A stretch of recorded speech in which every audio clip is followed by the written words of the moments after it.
I thought were the most important. So if you're one of those people that likes to listen, I've noted the things that I think are important. All right, we just went over, this was just relative acid strength. We went over the electronegativity differences just a minute ago. And I'll go over Lewis acids and bases. We went over the definitions. That's basically what you have to know, but I'll go over that later. So that's something we'll wait on. Okay, so I want to talk about common ion effect for like 10 to 15 minutes max, and then we'll do a practice problem, and then we'll do buffers. Okay, so if you were given, okay, we've been going over all kinds of, how to get pH of everything in the world. Dinosaurs, flowers, acids, bases, mixtures, salts. We know how to find the pH of practically everything. We're going to learn how to find the pH of buffers today, but this right here, if you were given this to find the pH, how would you do it? Just acetic acid. What would you set up? An ice table. And then do what? The initial. And this is the initial, yeah? And then how would you solve for pH?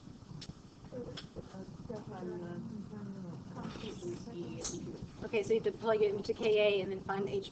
Okay, so these things, they should come very quickly. If you're posed with any kind of reactant or a mixture of things, you have to go, oh, okay, this is a mixture between a strong acid and a strong acid. Add their moles, divide by total volume. Like all those mixtures we went through, they're going to start to come back up. So this is just a single weak acid, and I usually do label them because I like to make sure I know what I'm talking about. So then I'm going to do HC2H3O2 plus water equilibrates to hydronium and C2H3O2 1 minus. Ka of acetic acid is 1.8 times 10 to the negative fifth. So this is your initial 0.10 minus x, 0, 0 plus x plus x. This is like redundant at some point in time, but I just want to do at least one review question. So then you get down to your ice, your equilibrium. All of this is in molarity, of course. I just really need to make sure that we're clear on molarity goes in ice boxes and moles go into BDA boxes because we mix those up and then you accidentally mix up your answers too. So these go into your Ka expression. I don't know why I wrote that. It was right here. Ka expression, hydronium times, I'm just going to put A minus, which means the anion. What's the anion in this case? Yeah, C2H3O2 1 minus over HA. Okay, so knowing this, plug, that I get x squared over 0.10 minus x. I'm probably going to neglect x, so I'm just going to go ahead and write that right there. My Ka value is 1.8 times 10 to the negative fifth. X is equal to 1.34 times 10 to the negative 3 molar, and this is equal to my item of interest here, hydronium. So from there, plug it right in. pH is equal to 2.87. Reflect on that. Does that make sense? Why does the pH make sense? It's a weak acid, so it's not 1, but it's, you know, it's about 3, so that's about a weak acid's pH. And it's also kind of concentrated. 0.1 is kind of concentrated for acids. Okay, so in terms of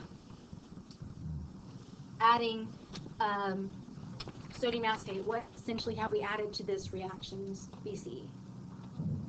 Huh? Okay, you've added a common ion, that's so true, but reactant or product?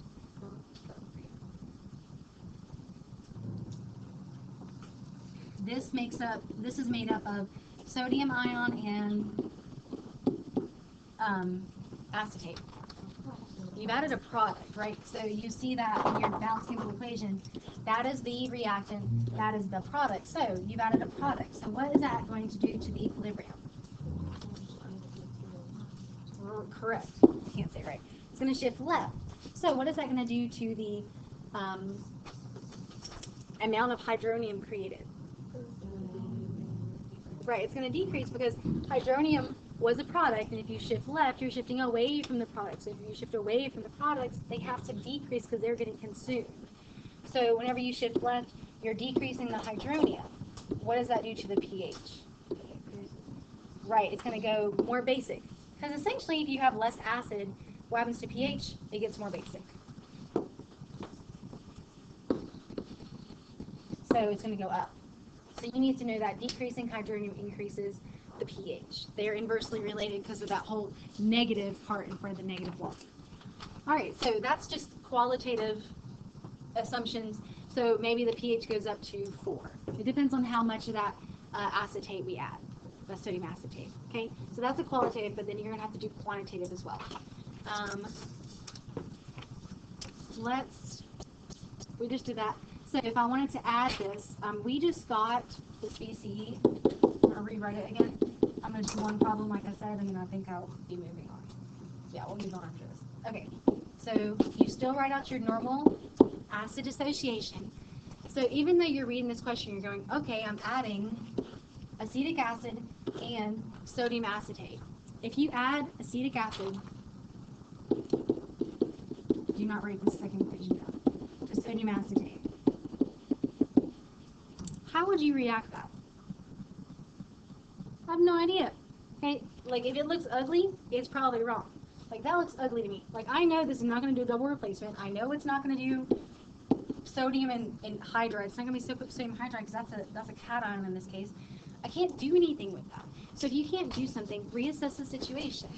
So this is literally just a common ion. We're going to be adding these two things in a common container, and then a reaction will take place. The reaction is still the Ka expression one. So this is still going to be C2H3O2 on minus and hydronium. It's just now we actually get to start with two initials. We start off with 0.10 molar of the acetic acid, and we start off with 0.050 molar of the acetate. And then 0 with the others, of course. So water doesn't matter. Here we go.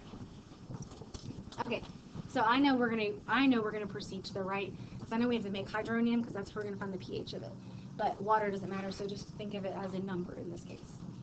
So ice baby, minus x still, plus x, and then you'll get your equilibrium to be 0.1 minus x, 0.050 molar plus x, and x.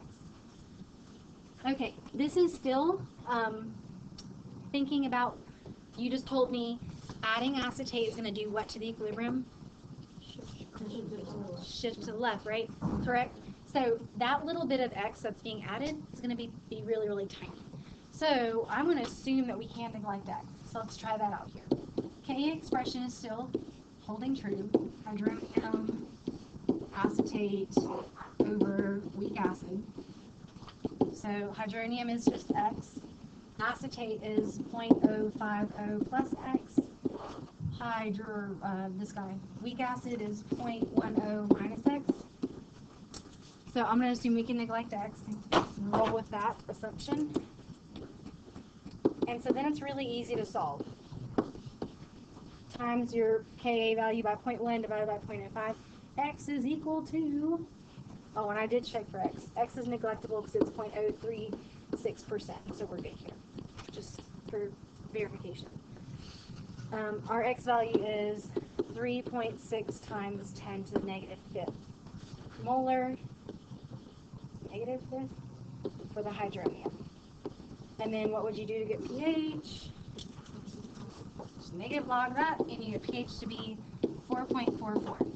All right, we literally just did the quantitative version of that qualitative example. And did it come true? Did we say the pH would increase? Yes, so it definitely did increase. You can be asked to do either one of these, or both. Usually I ask in my head to logically go through, I'm like, okay, if I shift left, what's going to happen? My pH is going to increase, and then you get to prove it to yourself. So it's good when they match. It's not good when they don't match. Okay, so what if I said, just tell me what the, fill in blanks here. If I had my sodium acetate, and then I added acetic acid, it's almost the same equation, but what have I done? Right, I'm starting off with the sodium acetate, and this is just the weak anion here, and then I'm making acetic acid. But true, I would be adding a what if I added acetic acid? A product still. It shifts left still. So what's going to happen to, when you shift left, what's going to happen to the products? They're decreasing. So OH, in this case, OH minus is a product. So OH decreases. Therefore, if OH decreases, it comes as a pair. Like redox, if reduction happens, oxidation has to happen. If OH decreases, what has to happen to hydronium? Yeah, they offset one another. They offset one another because Kw is always true. Kw is equal to the concentration of hydronium times the concentration of hydroxide at 25 degrees C. Okay, so this one has to increase, so what has to happen to pH? Decrease. So notice that this is a basic salt that we're dissociating, so it's going to allow for when you shift back to left, it goes opposite. The pH goes down, more acidic. Because making that does nothing to pH. This right here does nothing to pH. An acid itself does not do anything to pH. An acid that dissociates to hydronium will decrease the pH. So you have to make more of the base, the OH minus, to make the pH change. So acetic acid has no effect on the pH. It's the fact that it's dissociating that does. Okay, I don't think we're going to do this last problem, so I think this common ion effect thing is really not hard. It's the same stuff we've been talking about, okay? Pull out your packet. I'm going to show you the 2 questions you guys are going to be doing. It's about 1:30.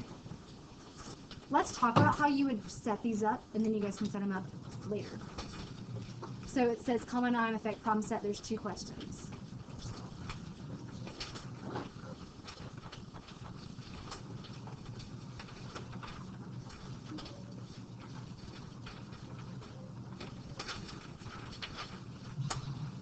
Find it. Yeah.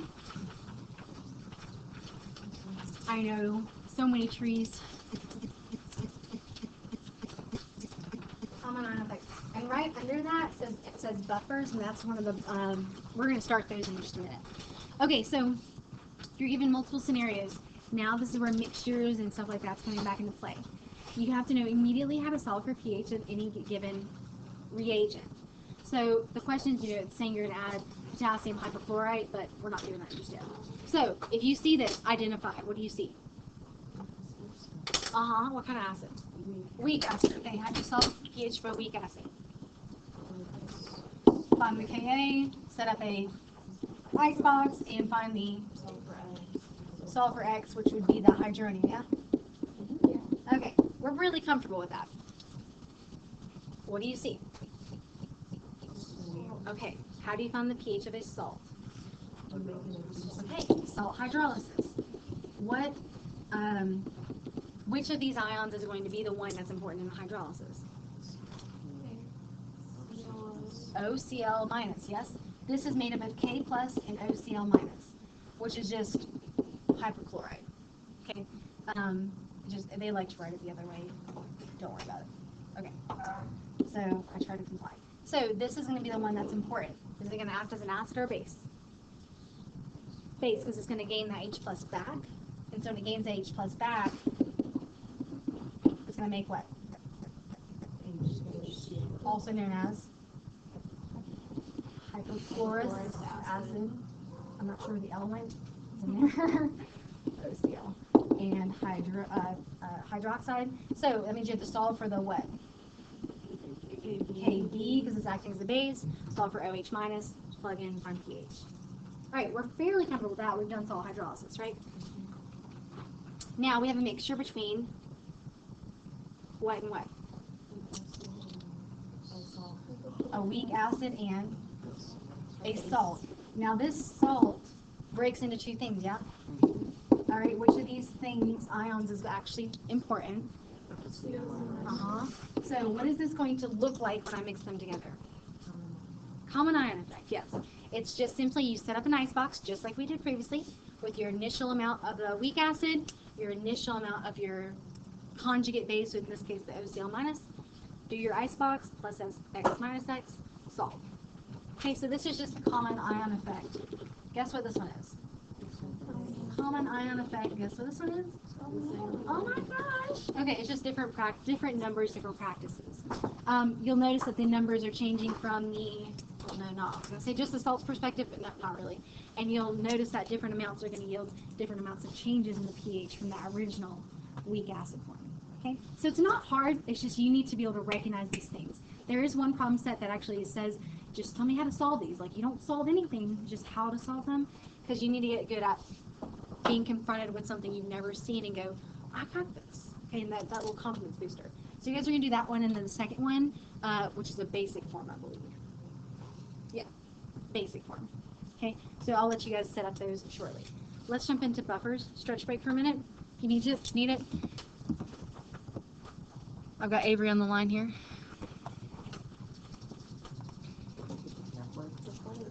No nap break. I have Dum Dum suckers. Will that help? Yeah. I have candy. When's that? When's Christmas birthday? February 11th? Dude, that's like so awesome. Is anyone who needs it? Yes. Or go, pass. My throat hurts, that's why I'm not going to say there. I'm good. Take them. And then pull out your Buffers Made Easy outline or whatever you did for that. This really made easy because I read it and I got it. It said you've never seen this. I felt from my bag. I wanted you to be aware of it. I sound like a Monday.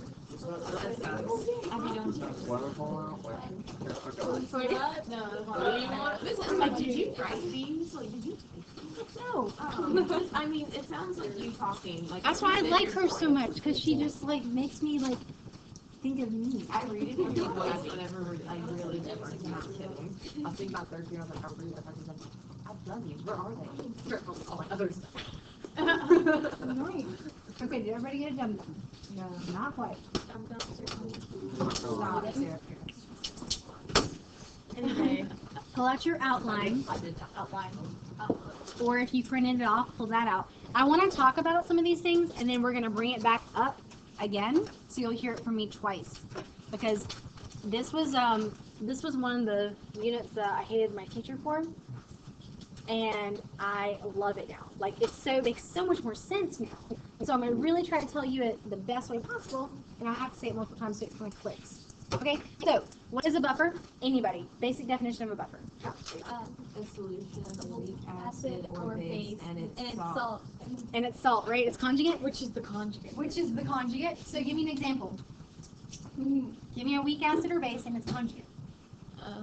Give me a second. Give me a second. Acetic acid. Okay, oh, I heard both. Acetic acid and NH3. Okay. This is a weak acid. What is its conjugate? Oh. Acetate. It's just bounce one of those H's off, right? C2H3O2 1 minus. What is this conjugate? Ammonia. Yeah. All right. So what's the difference between an acid and a base and its conjugate? One thing. A hydrogen. Hydrogen ion. Excuse me. H plus. So this is it. We just saw both of these, yeah. Okay. Common ion effect is literally a buffer. There are two ways to solve for the pH. The way you're going to do it with your little ice boxes, and there's going to be a new formula I show you. Just a modified version of the ice box. It's really simple. So you can do that. Biological examples. Allison. No! It's in your blood. Oh, yeah, that one. Carbonic acid, bicarbonate. Oh, that was another. Yes. Okay. So you have another buffer in your liver or liver hepatic system. And then there's another one. Buffers are extremely important in biological systems because if your pH is not, say, straight, then you're dead. Yeah. It's just HCl. But your pancreas excretes bicarbonate and it offsets it so that it doesn't burn a hole through your small intestines. Okay. How do you think you make a buffer if you know the two things that make up a buffer? You do what? What kind of acid? You need to get some weak acid, so you get this chemical starch room, you get some acetic acid, and then you go get what? No. You have to get specifically, you're either going to get this buffer or this buffer. So strong. You can literally go get acetic acid from the chemical storage room. We have that. What else do I need? I need sodium acetate. I cannot just go get acetate. I don't have just some acetate ion in a bottle. That would be awesome, but I don't. It's too reactive, so I have to go get sodium acetate to make this buffer. Okay, so if I want to make this buffer, I'm going to go get some ammonia, and I'm going to go get some ammonium chloride, or a salt, right? Okay, so it's literally just go to get that weak acid and its salt, or a weak base and its salt. It's really easy to make a buffer. It's just you have to put a correct amount in there to have an effective buffer. You can also make it another way. I'll show you that in a little bit. So let's do this. No, we'll do number 3 in a second. What was true with the pH equals pKa? What did they say about that in your reading? It's a Q equivalence point. Half equivalence. Half equivalence point. Okay, half equivalence point. Does this ring a bell? Yeah. Yeah. We did that in our lab. Thank you. You did that in your lab. What did you do in your lab? You took 25 milliliters of your acid and you did what? You titrated it, okay? And you got rid of all the acid. What did you make when you titrated it? Not just yet. Almost. What do you make when you react an acid and a base through titration? Salt and water. Okay. Guess what salt you made? The salt of the The salt with the conjugate base in it, yeah? Okay, so you made that thing. You made this conjugate floating around, which is conjugate base floating around. Then their instructions said don't do anything. It said add back all that rest of that 25 milliliters of the acid that you had not reacted, yeah? So you literally had conjugate base floating around with some water, and then you added back acid. So you made a buffer. You already made one, and you actually made it exactly to the point where the pH equals pKa, which allowed you to figure out who Carrie, Mary, and Larry were from the lab. Okay, you found the Kas. So that's something you already are familiar with. We'll go over these two in a second. I will do exercise 1 after I talk just a wee bit. Okay, I'm going to do all these exercises eventually, but I'm going to work them into the lecture as we go. All right, so here's our here's our blood buffer right there. It consists of carbonic acid and bicarbonate. So that's a good example to be aware of. Examples are good. Sometimes they'll ask you for extra credit. Give me an example of a buffer. Blood buffer. Okay, buffer. The starred things are the important things. Okay, and some of this, if you've already written it down in your outline, start on your outline, highlight it, do whatever you need to do for you. That's going to help you personally. So buffer is going to be something that's very helpful in the body, because if our pH gets about 0.05 pH units off, we will start to go into shock. Our body does not handle that well. So we need something that resists pH changes. We need a buffer. So the biological buffers are the easiest to talk about, because you can only imagine what would happen if your buffer was not functioning correctly. So you need to have a minimum change in pH whenever you have a lot of strong acid or strong base added. So this is code for, when you see hydronium, that's code for strong acid. When you see hydroxide, that's code for strong base. Because only strong acids and strong bases make significant amounts of those two ions. Oh, well, that's water right there. So, we already talked about what the buffers are made of. Weak acid in its conjugate, weak base in its conjugate, acid or base. Those come from the salts. I might have this on the next slide, but I'll go over this now. If I have this buffer with a weak acid and a conjugate base, and I add a strong acid, which of the components is that strong acid going to react with? Right, an acid has to react with a base. If you have a mixture and there's acid and base present, and then you add more acid, that acid's not going to react with the acid. It just doesn't work that way. The acid will have to react with that conjugate base.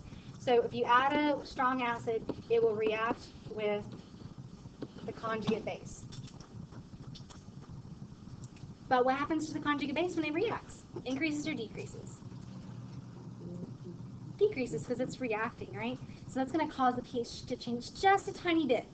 If you react and you get rid of conjugate base, what do you think is going to happen to the pH? It will drop, because it's going to get more acidic, right? You could also be like, oh, guess what? I'm adding strong acid. The pH is going to decrease just a little bit. But the buffer's job is to not let it decrease dramatically. It might decrease by 0.1 or 0.01 or 0.001. It's going to decrease just very, very lightly or slightly. So if I did the same thing, but with the second example, if I had a weak base and a conjugate acid, like my ammonia and ammonium example over there, and I add acid here, strong acid. Which of the components is the strong acid going to react with? The weak base, right? It's going to react with that weak base. So it's going to react with the weak base, in this case, decreasing the base or increasing the amount of acid present in that is going to decrease the pH again. I think I said all that right. So we logically can figure out a lot of this, but we can do mathematically as well. Two ways. These are two ways you absolutely have to know, because you will be preparing buffers in 2 different labs, and you will have to do it from scratch. From scratch means like you got to pick out what chemical reagents you need and then add the exact amounts you need. Okay, so I'm going to show you how to calculate that in a second. The direct addition, like we were saying, directly add some weak acid in its conjugate or a weak base in its conjugate. It's just putting it together in some water. So direct addition of the conjugate in the form of a salt, because you don't have just straight up ions in the chemical storage room, because that would be like destructive, to the weak acid or weak base in aqueous solution. That one's pretty easy if you have access to both of those.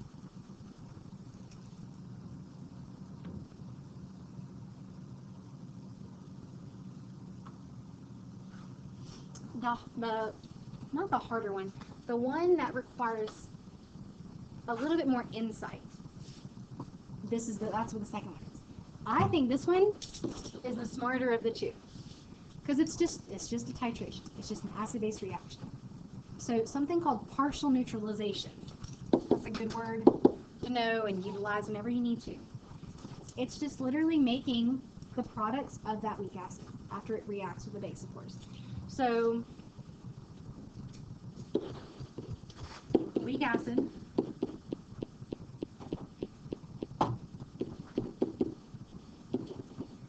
acetic acid plus a strong base. Okay, so this one you'll notice you're adding a strong other reactant. So the strong base in this case is going to be sodium hydroxide, which I'm just going to write as OH minus. What does this make? H2O and acetate. Okay, so how does this classify as me creating a buffer?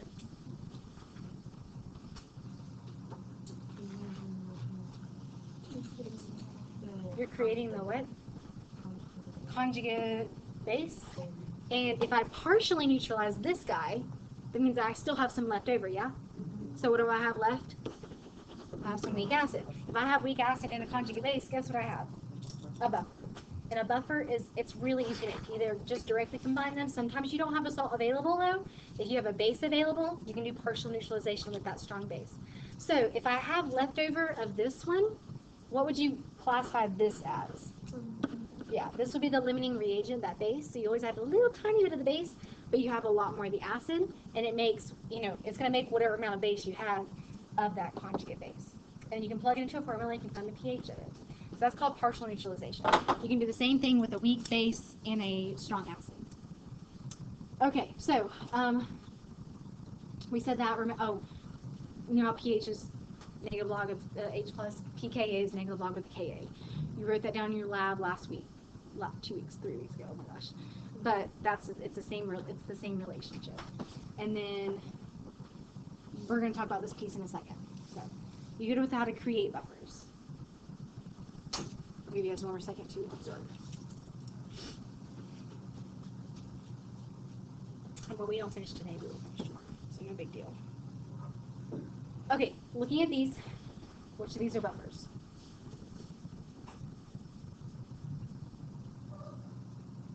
Shout it out. All right, why is B? Because there's a salt and then What is this? Acid. This is a weak base. You see how I'm labeling WB, weak base? I'm going to do that for everything because I need to see that I'm true, that I'm actually right. And this is its what? Right, that's its conjugate acid. Ca, conjugate acid. The chlorine is a spectator. Anything else? C, because we have what? Weak acid and, right, conjugate base in this case is the F minus. Because hydrochloric acid is not a strong acid, yeah? No. Okay, I mean, yes, we agree. Good. That's not because why? strong base. That's definitely going to be like very much controlling the pH. Nothing else can do anything to it. That's a strong acid. Nothing else can do anything to it. You're going to have those as the predominant controls of the pH. Okay. And then this is just an example of how to do it. You might have to, you will have to do particulate drawings of these. So just make sure that you just be smart about it. You're going to see that you'll have in a buffer you'll have equal amounts. Never mind. You'll have a lot of the anion and the weak acid. Normally when we do weak acid dissociation, we wrote like a bunch of the weak acid and like one of the anion because it doesn't dissociate very much. And you're like, oh, it doesn't make any products. But if you add both of them together, you're definitely going to have equal-ish amounts of both of the weak acid and its conjugate. And then you'll have those like salt ions that are just present. So sodium acetate was added, so you'll have some Na+, and that's floating around as well. So particulate diagrams, you guys have been exposed to these before, but base is the same way: ammonia, ammonium, chloride, and water, but you don't have to draw water. Water's everywhere. So you guys will see these particulate diagrams again. Okay, so these are things we're going to talk about. Do not write these down, but we know how to recognize buffer, yes? We can do that now. Let's calculate the pH of a buffer, and then we'll talk about these other two pieces. Okay, we just talked about this, but let's expand on it. Write down what you need to. I wrote this down previously.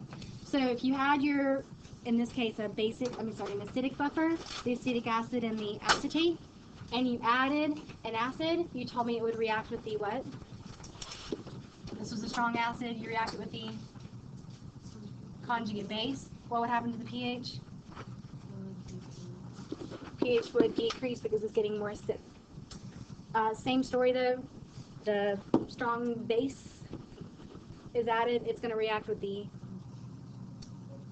not the conjugate acid, the weak acid, because it's a weak acid and conjugate base buffer, and it's going to do what to the pH? Right, increase the pH because you're adding base. So basically, I'll crack myself up. That's okay. If you're taking away the conjugate base, it's getting less basic. And then if you're taking away the weak acid, it's getting less acidic, so it's increasing the pH. Just know your relationships. That's what this is basically showing you. I'll have to come up with a different word. So this is the beauty of buffers. You can add a strong acid or a strong base, and it doesn't matter. The pH is going to be minimally affected because there's two different people in there reacting with whatever was added, so then you have a net no change. So that's why buffers are very important, because we have to know they contain both species. That's how they're termed, species, to consume strong acid stuff or strong base stuff. Doesn't matter what you add, the pH should remain fairly consistent. Give me a thumbs up when you're good here. I'm going to scroll this down just a little bit. That's all I said here. Species can consume either strong acid or strong base, leaving the pH relatively constant. But some of this was not reading. Some of this sounding somewhat familiar. Yay. Okay, if we weren't reading them like when we were sleeping, we should remember a little bit of this.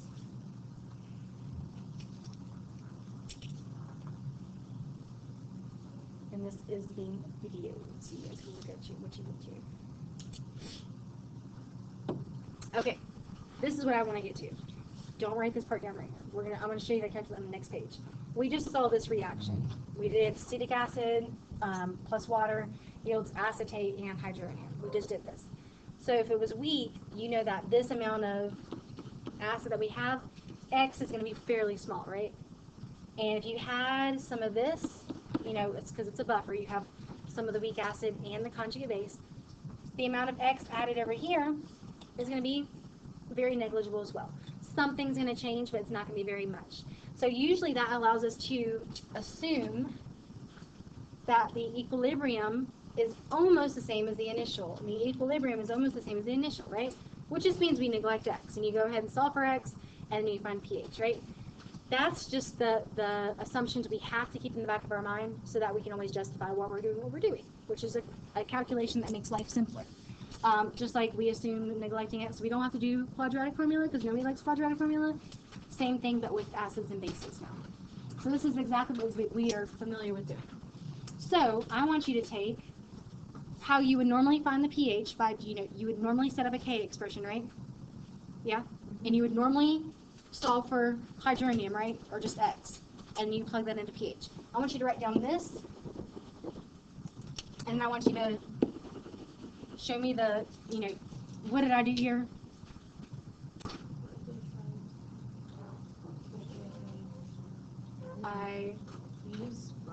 I rearranged it. Okay? I didn't do it like funkily. I multiplied by HA and then divided by KA. No, I didn't. I divided by A minus. And then I just rearranged it. So I rearranged this all for hydronium. Because that's what you want to do. You want to find hydronium so you can find pH. Now, I want you to take the negative log of both sides after you get there.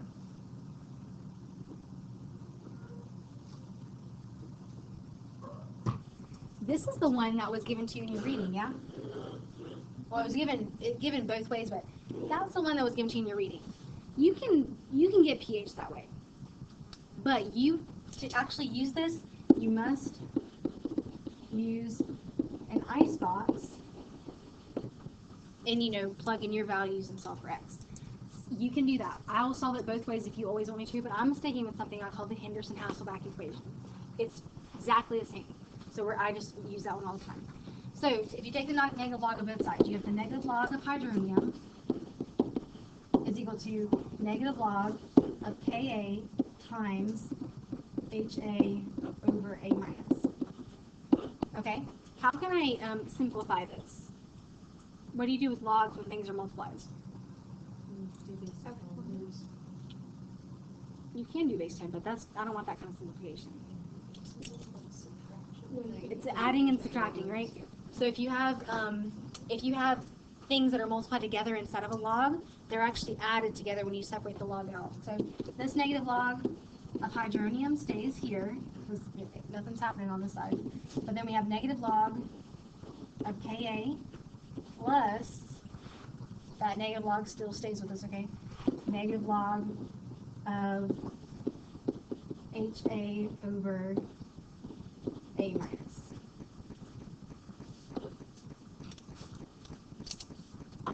Okay, so what do you recognize this as? pH. And this is pH equals, what do you recognize this as? pKa. And then this, I just need to do one more manipulation to this. I used to have a plus and negative.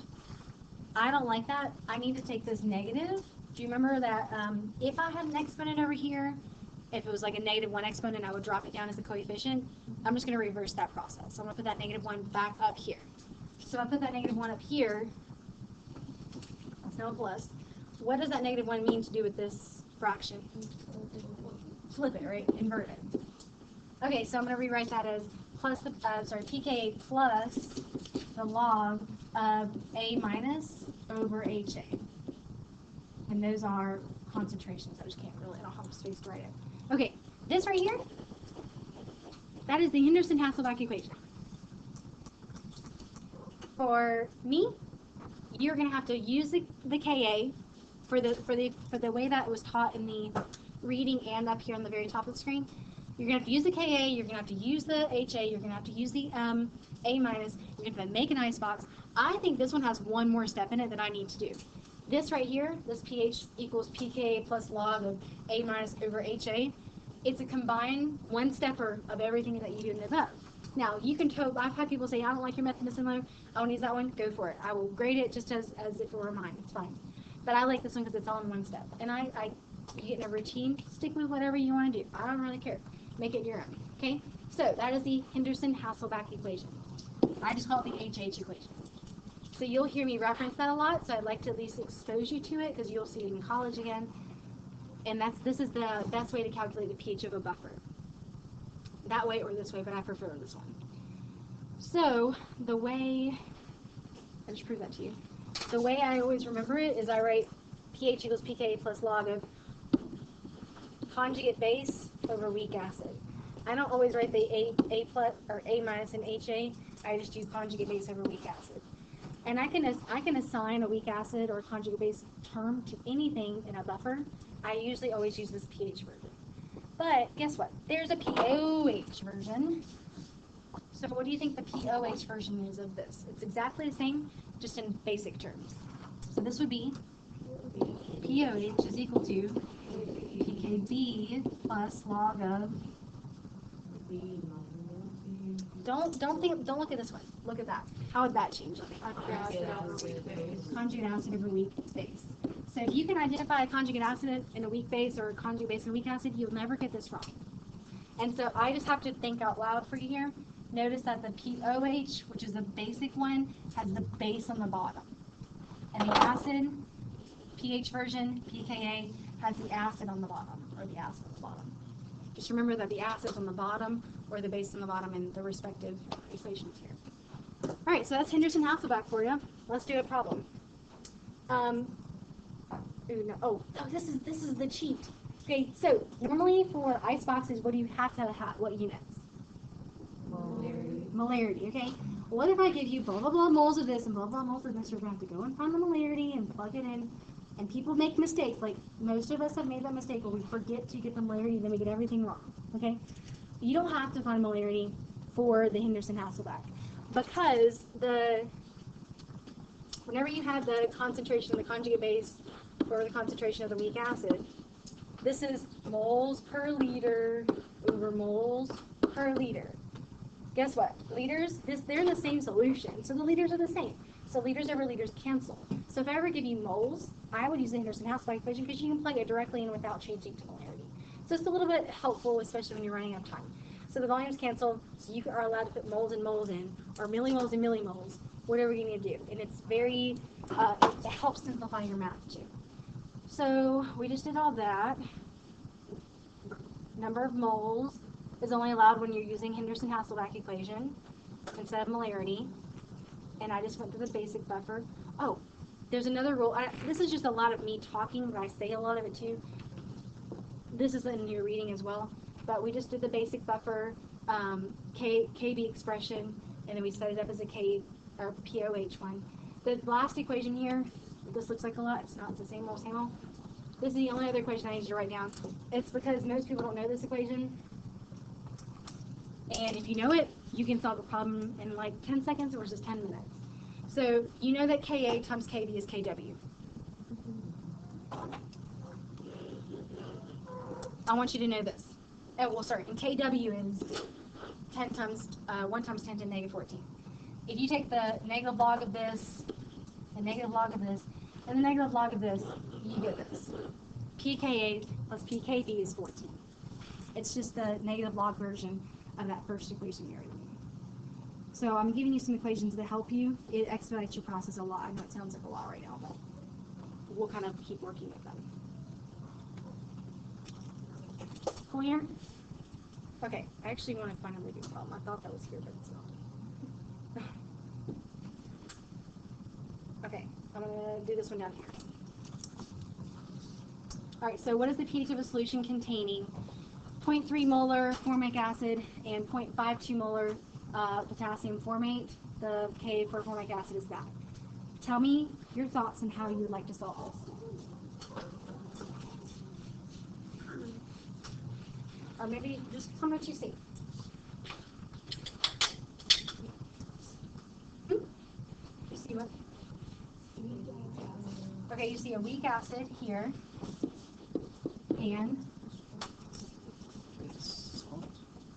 it's salt. It's salt. To me means conjugate base. Yeah, because that is the conjugate base. Okay, so now what do you see? Okay, you see a buffer. How do you find the pH of a buffer? Henderson-Hasselbalch equation, okay? You could go through and be like, oh my gosh, let me write an icebox, write out the equation, blah, blah, blah, blah, blah. You could do all that. But if you're running out of time, you need another option, and this is your option. Okay, so we have molarity of our weak acid. We have molarity of our conjugate base. You can plug molarity in that Henderson-Hasselbalch, but if I gave you moles of these, you could also immediately go to Henderson-Hasselbalch for that versus converting. So you would say pH is equal to what? pKa. How do I get pKa?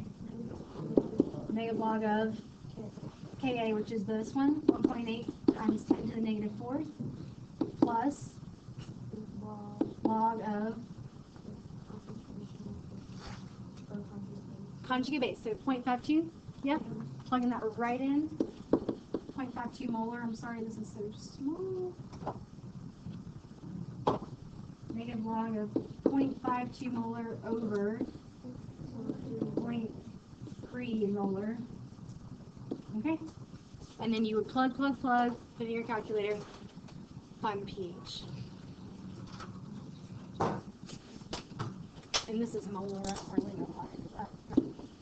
And this is exactly how I do it. I go through my problem and I label which is my weak acid and I label which is my conjugate base. I write down my equation so I just don't forget which is on top and bottom of that fraction, and then go. Tell me what you get when you hit it, if you guys are trying.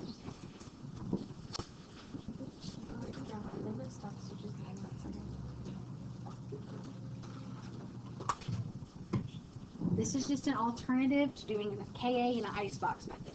That's it. It's nothing extremely new. It's just an alternative. 3.98, me too. Okay, so remember we are only allowed to use this method because we do this thing called assuming. We assume that X is negligible. We assume that whatever you start off with the weak acid, when you minus X, it's very, very little. And whatever you have with your conjugate base and you add X, it's very little. So when we make that assumption, that's when we're allowed. And for buffers, whenever you have weak acids and conjugate bases and so forth, always assume that our assumption is true. Assume that your assumption is true. Okay. I don't think... Do I want to do one more? Oh, yeah, I had to do partial neutralization. I kind of showed you this. Let me show you an actual example. Write down this example. And then I'll go back and do the notes tomorrow. But I want to show you an example first.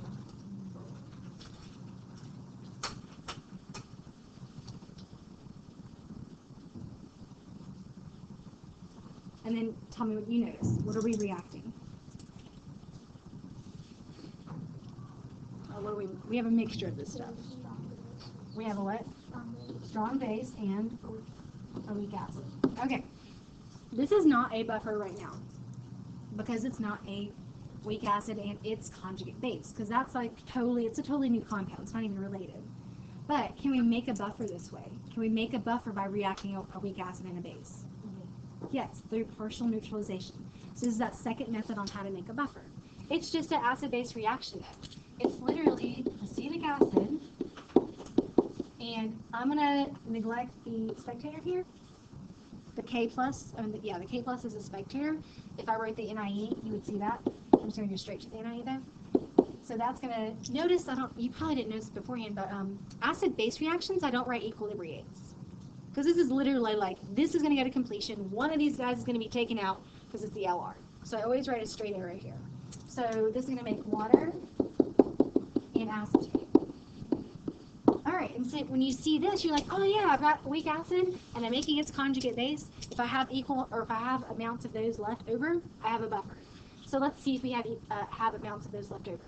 This though is a BDA table. This is a reaction like we used to do in Unit 1 and 2. So you have to write BDA here. What unit do you have to put in BDA? Moles. Okay. So you have 0.25 liters of 0.1 molar. So how many moles of that? 0.025 moles of the acetic acid. And then, oh, I have this for you. Molar mass of... What's 40, 30, 40, 56, 57? What's 0.5 divided by 57? I can find my notes really fast. Anybody? 1.48.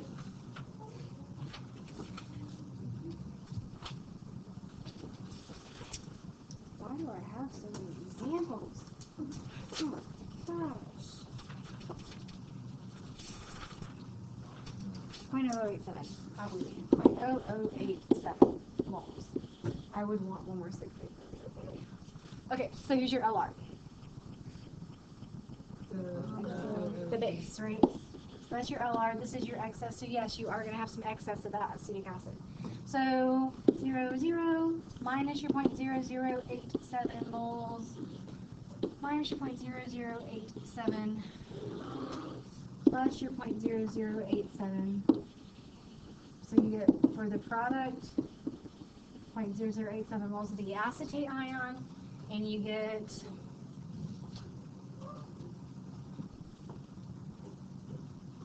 let me do this unless somebody else wants to do it for me. 0.0163 moles. Is that right? Okay. That's a 6. Okay. So moles and moles, and then literally do this. I know that you are big boys and big girls, and you don't have to label everything like a child, but label this one as what it is. What is this? This is the weak acid. What is this one? Conjugate base. I just don't want you to accidentally mix them up after you've worked so hard to get to the point where you can plug it into the buffer formula. So pH is equal to, what's the formula? Plus over. Right, and that's why you label them, so you can just plug it in directly here. The Ka, this is negative log of 1.8 times 10 to the negative fifth. That's the Ka of the acetate, or acetic acid, plus the log of, and then I told you guys could put moles and moles here because the liters could cancel, so don't worry about converting to molarity. So this is 0.0087 moles over 0.0163 moles.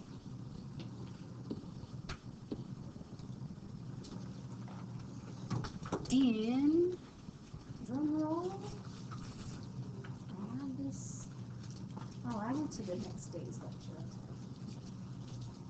What's this?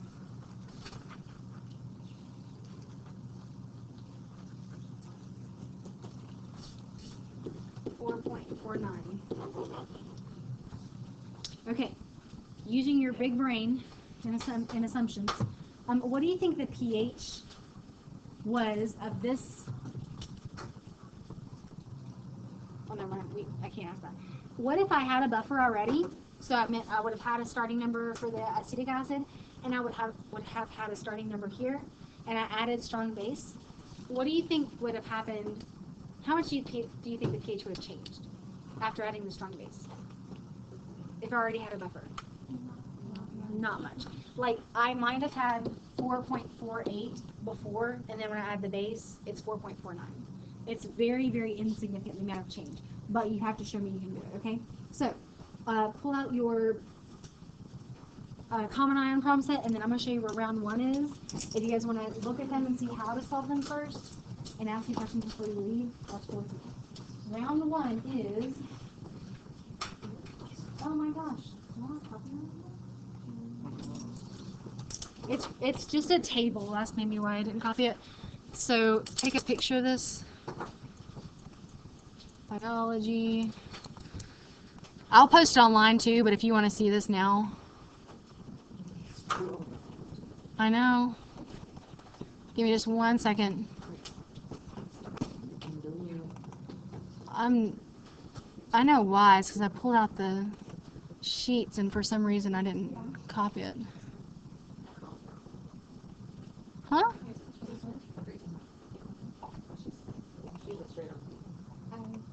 Why?